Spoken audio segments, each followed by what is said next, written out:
ఈరోజు ఉదయం సుమారు 11 గంటల ప్రాంతంలో జిలుగుమల్లి పోలీస్ స్టేషన్ ఎదురుగా మా ఎస్పీ శ్రీ ప్రతాప్ శివకిషోర్ గారు, ఏలూరు జిల్లా ఎస్పీ గారి ఆధ్వర్యంలో వెహికల్ చెక్ చేస్తుండగా జిలుగుమల్లి ఎస్ఐ గారు సిబ్బందితో కలిసి వెహికల్ చెక్ చేస్తుంటే ఒక మోటార్ సైకిల్ అనుమానాస్పదంగా స్పీడ్గా వస్తుంటే జిలుగుమల్లి ఎస్ఐ గారు సిబ్బంది కలిసి మోటార్ సైకిల్ని ఆపి చెక్ చేయగా కొత్త తరహా పద్ధతిలో మోటార్ సైకిల్ సీట్లు ఎత్తుగా ఉండటం వల్ల ఎందుకు ఎత్తుగా ఉంది అని చెప్పేసి ఎస్ఐ గారు వెరిఫై చేస్తే వాళ్ళు మోటార్ సైకిల్లో ఆ సీట్ని తీసి చూస్తే ఆ సీట్ నిండా గంజాయి ఉంది. సుమారు 10 కిలోల 150 గ్రాముల దాంట్లో గంజాయి ఉంది, ఎండిపోయిన గంజాయి.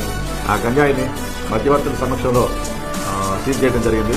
దాన్ని వెంటనే జిలుగుమల్లి సిఐ గారు దర్యాప్తు ప్రారంభించి ఎస్ఐ గారు, సిఐ గారు సిబ్బందితో కలిసి ఇద్దరు దాంట్లో ఆ గంజాయి ఎక్కడి నుంచి వెళ్తుందని చెప్పారంటే ఒరిస్సా బార్డర్ నుంచి కామారెడ్డి అని చెప్పేసి తెలంగాణ రాష్ట్రానికి వెళ్తుంది.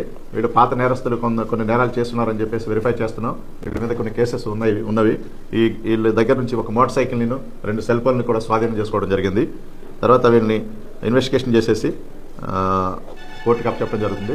వీళ్ళు ఒరిస్సా బార్డర్ దగ్గర తీసుకుని కామారెడ్డి అక్కడికి వెళ్తున్నారు. ప్రొఫెషనల్సా వీళ్ళు కాదా, వీళ్ళ మీద ఎన్ని కేసులు ఉన్నాయనేది టెక్నికల్గా వెరిఫై చేస్తున్నాం. వెరిఫై చేసేసి ఎస్ఐ గారిని, సిఐ గారిని, మా ఎస్ఐ గారి సిబ్బందిని, సిఐ గారిని అందరినీ మా ఎస్పీ గారు కూడా అభినందించారు. మంచి కరెక్ట్ టైంలో పట్టుకున్నారని చెప్పే అభిప్రాయంతో దీన్ని కంట్రోల్ చేయాలి, ఈ మాదక ద్రవ్యాలను కంట్రోల్ చేయాలి, యువత భవిష్యత్తు బాగు చేయాలనే అభిప్రాయంతో మా ఎస్పీ గారు కొన్ని నిర్ణయాలు తీసుకొని సర్ప్రైజ్డ్గా వెహికల్ చెకింగ్ చేయించడం జరుగుతుంది. దానిలో భాగంగానే ఇట్లాంటి కొన్ని జరిగినాయి. Thank you very much.